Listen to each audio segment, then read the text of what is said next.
Assalamualaikum warahmatullahi wabarakatuh. Halo semuanya. Perkenalkan, nama saya Erviana Nurlaili dengan NIM 211G10085.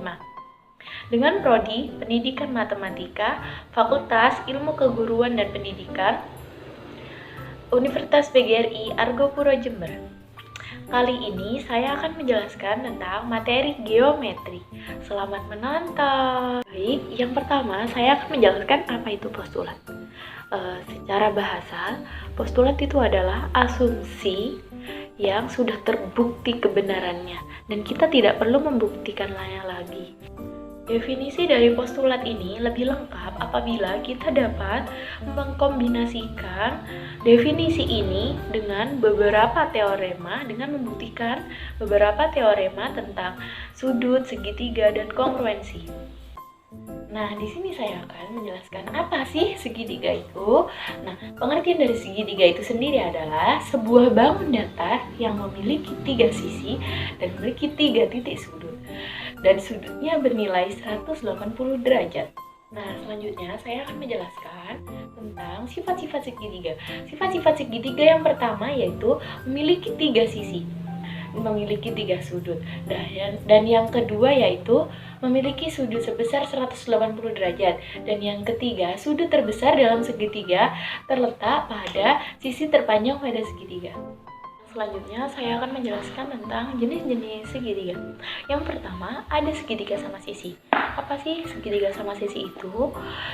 Segitiga sama sisi itu adalah segitiga yang memiliki 3 sisi dan ketiga sisi tersebut memiliki panjang yang sama. Segitiga sama kaki. Nah, yang kedua yaitu ada segitiga sama kaki. Segitiga sama kaki yaitu kedua sisi selain sisi alas mempunyai panjang yang sama. Ketiga ada segitiga sembarang. Segitiga sembarang yaitu segitiga yang tidak beraturan dan memiliki panjang yang berbeda-beda. Yang berikutnya yaitu ada segitiga lancip. Apa sih segitiga lancip itu? Segitiga lancip adalah segitiga yang salah satu sudutnya kurang dari 90 derajat. Ada lagi segitiga siku-siku. Segitiga siku-siku adalah salah satu sudutnya bernilai 90 derajat. Dan yang terakhir adalah segitiga tumpul. Segitiga tumpul adalah segitiga yang salah satu sudutnya lebih dari 90 derajat. Nah, di sini saya akan menjelaskan tentang teorema pada segitiga. Yang pertama yaitu ada teorema kaki-kaki yang menyatakan diketahui antara kesesuaian antara dua segitiga siku-siku atau antar segitiga siku-siku dan dirinya sendiri jika kaki-kaki segitiga siku-siku pertama kongruen dengan kaki-kaki yang bersesuaian pada segitiga siku-siku kedua, maka kesesuaian itu adalah kongruen. Nah, kan kita sudah mengetahui teorema ini nih. Sekarang mari kita buktikan teorema kaki-kaki ini. Pada gambar ini kita mempunyai dua bangun segitiga yang saling kongruen, yaitu memiliki bentuk yang sama serta ukuran yang sama.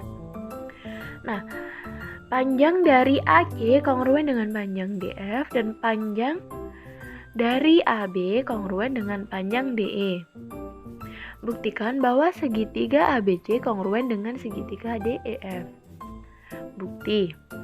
Di sini ada pernyataan yaitu segitiga ABC dan segitiga DEF siku-siku. Nah, itu kan sudah diketahui kan ada itu namanya apa? Gambar itu yang segitiga siku-siku. Nah, yang kedua sudut dari A kongruen dengan sudut Y. Nah, sudut siku-siku kan saling kongruen. Nah, seperti gambar yang di atas itu ya. Dan A yaitu panjang dari AC kongruen dengan panjang DF dan panjang dari AB kongruen dengan panjang DE. Nah, itu sudah ada di gambar, bisa kalian lihat. Dan yang keempat yaitu segitiga ABC kongruen dengan segitiga DEF. Nah, itu bisa kalian lihat itu kongruen dikarenakan bentuk dan ukurannya kan sama. Nah, bahwa Nah, harus diingat bahwa teorema kaki-kaki hanya berlaku pada segitiga siku-siku. Jika kita menggunakan teorema itu dalam suatu bukti, pertama kita harus menunjukkan bahwa segitiga-segitiga yang dibicarakan itu adalah segitiga siku-siku. Teorema yang kedua yaitu diketahui kesesuaian antara dua segitiga atau antara segitiga dan dirinya sendiri. Jika suatu sudut dan sisi apit pada segitiga pertama kongruen dengan bagian-bagian yang bersesuaian pada segitiga kedua, maka kesesuaian itu adalah suatu kongruensi.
Kita akan membuktikan teorema sudut sisi sudut, yaitu diketahui segitiga ABC dan segitiga DEF.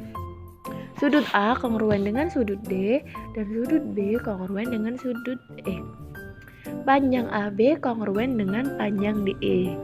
Kalian bisa lihat ya, ada gambar di atas itu, yaitu mari kita buktikan bahwa segitiga ABC kongruen dengan segitiga DEF. Di sini ada pernyataan yaitu panjang DF memuat titik P sedemikian hingga DP sama dengan AC. Teorema penempatan titik itu alasannya. Dan yang kedua, panjang DP kongruen dengan panjang AC. Alasannya definisi ruas garis yang kongruen. Dan yang ketiga, panjang AB kongruen dengan panjang DE, sudut A kongruen dengan sudut D.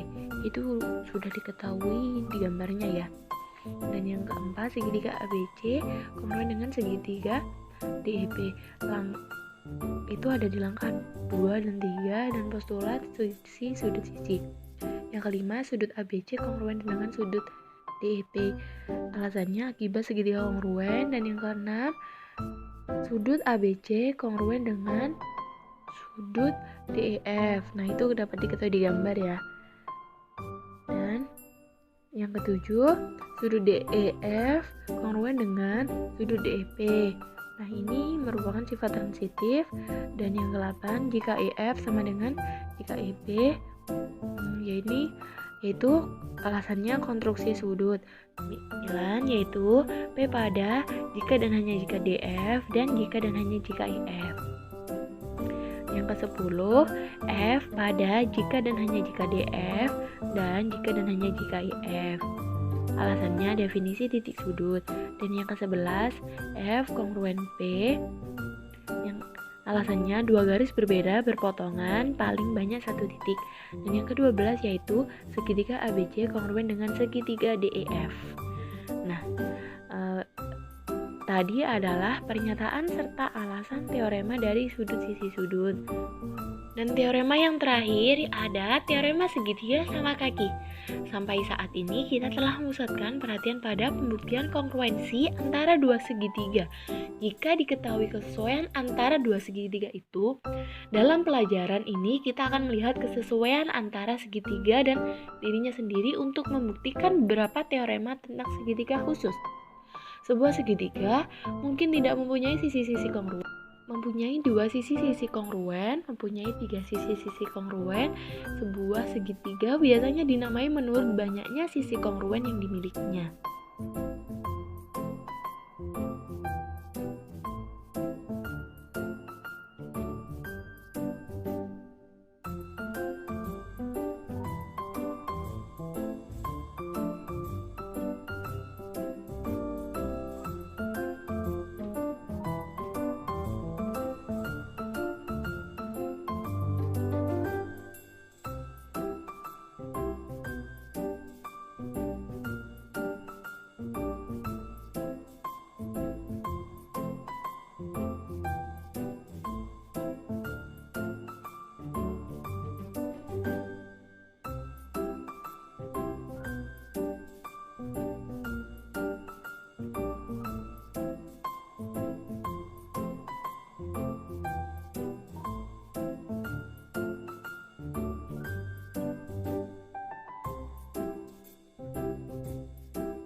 di sini saya akan menjelaskan tentang bangun-bangun yang kongruen.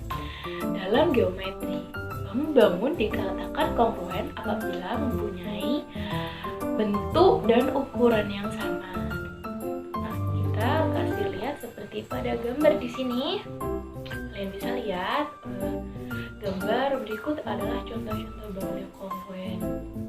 Nah, kita bisa lihat kan dari gambar yang di sini, kalau bentuknya sama dan ukurannya pun juga sama, nah maka bangun-bangun tersebut dapat dikatakan.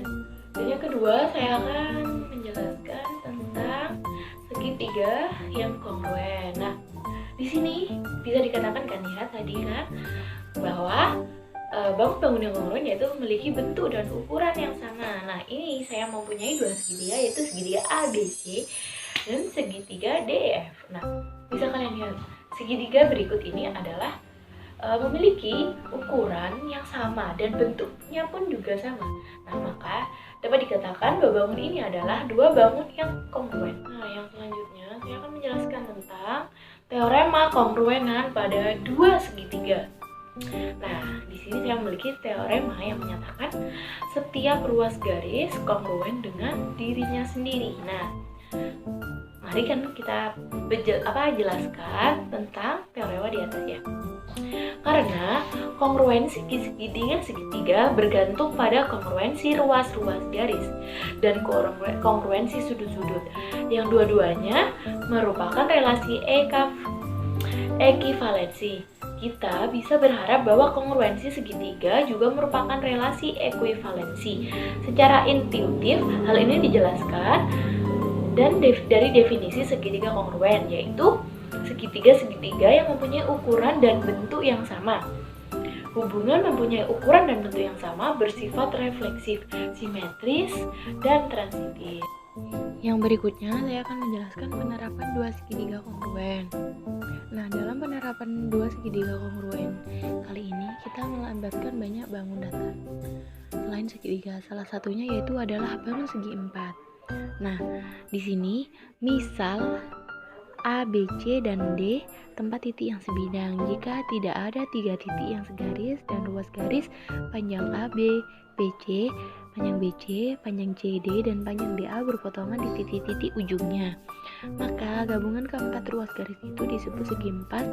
Empat ruas garis itu disebut sisi, dan titik-titik A, B, C, dan D disebut titik-titik sudut, dan sudut DAB dan sudut ABC dan sudut BCD serta sudut CDA adalah sudut-sudutnya. Bisa dilihat pada gambar ini ya. Nah, untuk memberi nama segi empat, kita bisa menulis titik-titik sudut dengan urutan searah dengan jarum jam, atau sebaliknya, segi empat di atas dapat dinamai dengan segitiga ABCD atau CBAD. Nah, di sini ada gambar yaitu jajar genjang. Diketahui segi empat ABCD, panjang AB kongruen dengan panjang DC dan panjang AD kongruen dengan panjang BC. Kita akan membuktikan kalau sudut A kongruen dengan sudut C. Buktinya yaitu yang pertama ada pernyataan panjang AB kongruen dengan panjang DC dan panjang AD kongruen dengan panjang BC. Nah, dapat diketahui dari gambar yang di atas ya. Dan yang kedua yaitu untuk jika dan hanya jika BD, alasannya yaitu setiap dua titik dapat dibuat dengan satu garis. Yang ketiga, panjang BD kongruen dengan panjang DB. Alasannya refleksif kongruensi ruas garis. Dan yang keempat ada segitiga BAD kongruen dengan segitiga DCB. Nah, alasan yang keempat ini adalah teorema sisi-sisi. Nah, karena saya di sini sudah menjelaskan semua tentang materi geometri pada segitiga, tentang teoremanya, pengertian segitiga maupun jenis-jenis segitiga dan lain-lain. Semoga penjelasan saya bermanfaat dan terima kasih sudah menonton. Sekian dari saya. Assalamualaikum warahmatullahi wabarakatuh. Dadah.